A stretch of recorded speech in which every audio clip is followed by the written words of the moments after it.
Saskatoon's commercial real estate market continues to chug along in some very interesting ways. We've asked Tom Diebert of Colliers to come and shed some light into what's happening in his world and the Saskatoon market as a whole. Tom, thanks for stopping by and taking some time today. Thank you. Really appreciate it.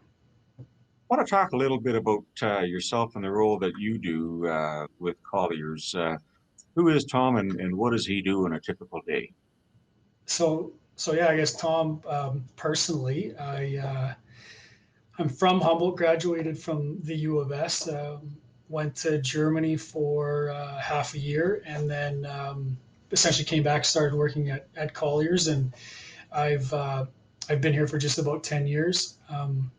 I've been with my wife for about 12 years, and we have a 2-year-old daughter. So it's the personal side.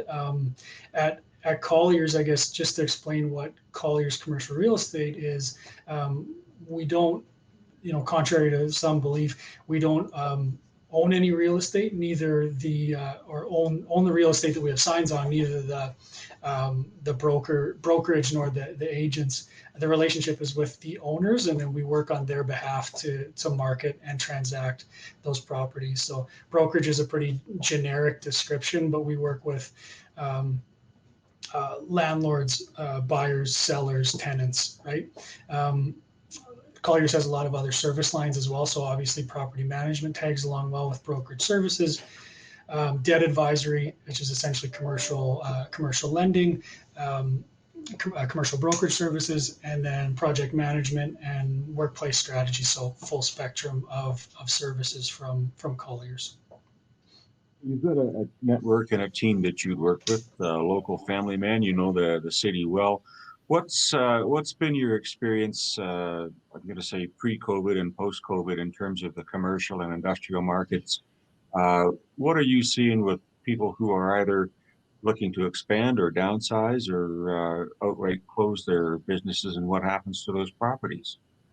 Yeah, so right at the mandatory shutdowns, the effect was pretty jarring, right? Lots of conversations between landlords and tenants as to what rent was fair, but it was very industry specific, obviously, as well. So um, I felt in a position of recovery. I mean, it differs asset class to asset class, and then everything kind of stalled with COVID. So obviously on the retail side, unfortunately, we really lost some noteworthy restaurants and local retailers, but we really haven't seen the big impact as far as a retail vacancy goes.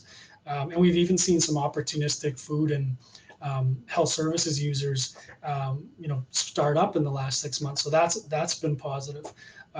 Office was not in great shape, has not been in great shape for some time before COVID, and that's still essentially the same situation.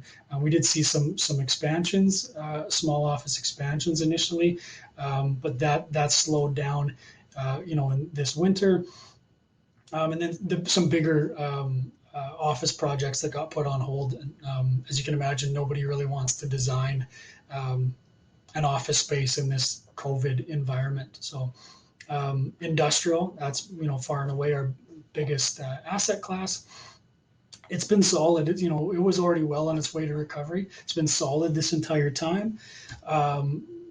Creation of almost a brand new PPE and sanitizer industry, but lots of growth outside of that. Obviously, logistics, so business to business, business to customer delivery, that's obviously grown exponentially and sucked up some warehouse growth across a lot of sectors. But then, of course, everyone who was servicing oil and gas and obviously the hospitality industry, they've been struggling. But that's changed. The struggling was really seemed to be happening again in the fall, and things seem to have since January so far and February so far, starting to see a lot of traction, and I would translate it to some optimism. That optimism, I think, is kind of ingrained in our economic engine of Saskatchewan here in Saskatoon. And when I'm looking, just across commercial boundaries and industrial, uh, I still experience, some levels of interest that I wouldn't say have peaked, but are still very strong. Are you seeing any consolidation or as a result of some of these closures, obviously there has to be some backfilling of this, and there's opportunities behind that. One door closes, another one opens. Uh, what do you kind of forecast for this coming spring of 21 with some of the commercial properties? Are they going to be kind of stable with the interest rates and things of that nature?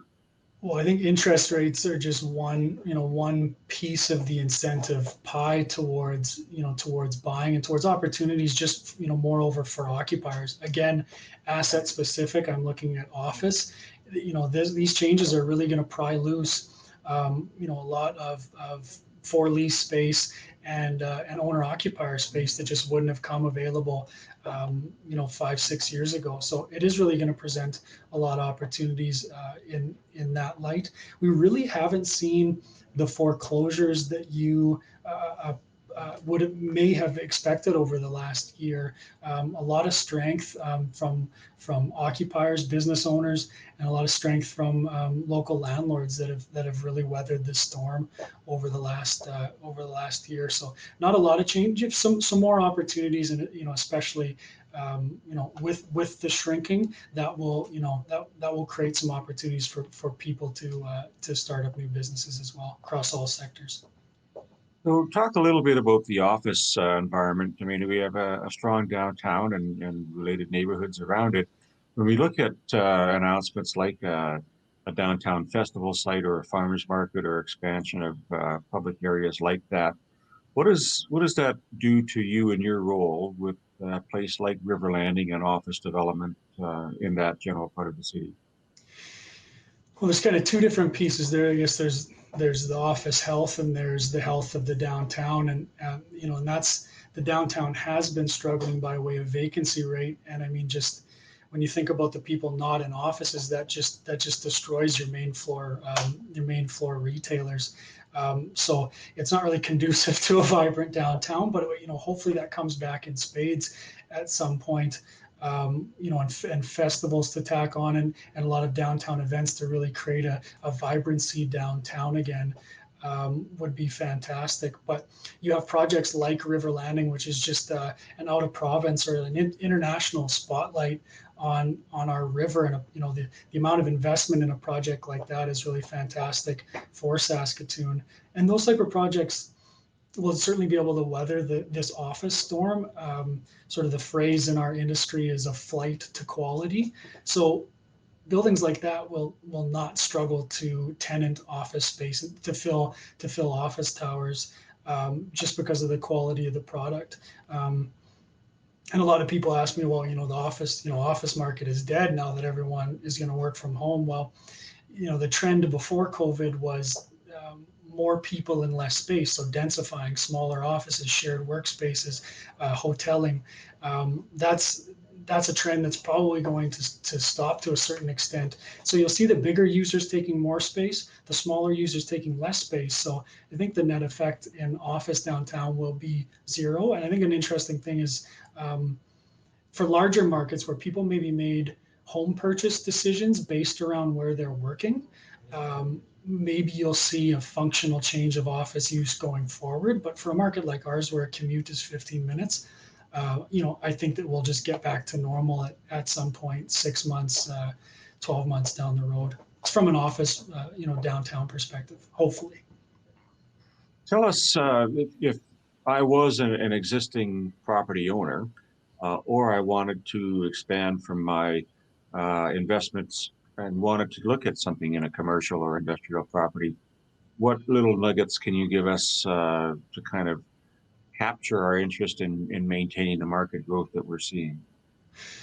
Um, number Yeah, so I guess the top tip I would give would be to engage professionals. Real estate specific, environmental, structural engineers, accountants, lawyers, contractors, architects, 100%. Create a stable of professionals. They're going to help you not only avoid pitfalls, but help you make better decisions going forward. Just so to have that team, um, you know, if you're not talking to them at the start, you might talk to them 2 years later, and it might be from a recovery position anyway. So, connect, build that team, and then make sure that team is specialized. Ensure that they've done work specifically with your industry or within your asset class. Do that extra little research, read their profile, ask around, make sure you're working with the right person. And then the biggest mistake, aside from the do-it-yourself model, is planning. Plan ahead, plan a year ahead, plan 2 years ahead. Engage the team, disclose your situation, tenant owner or tenant or whatever your situation is.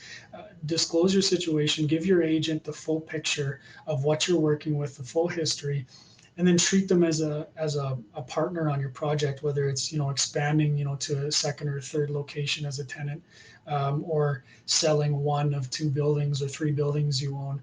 It should be a holistic look at what you have going on. That's really the best way. Any advisor is going to tell you that's the best way to help you make the right decision. So plan way ahead, build a team way ahead. I think that's something that we can all treasure in many walks of life, is to be prepared and surround ourselves with people like yourself that are knowledgeable in those fields. Tom, if someone wanted to get a hold of you and reach out just for information, there's many realtors. Perhaps you could share with us how they get a hold of you. Yeah, absolutely. You can just call the main line at Colliers and ask for my name, or tom.diebert@colliers.com if you want to try an email. But that's 2 easy ways there. I guess my online profile as well. You'll find contact there. Awesome. Thanks so much for keeping us in the limelight of what's going on in our commercial and industrial markets, and good luck this summer. Excellent. Thank you. Same to you.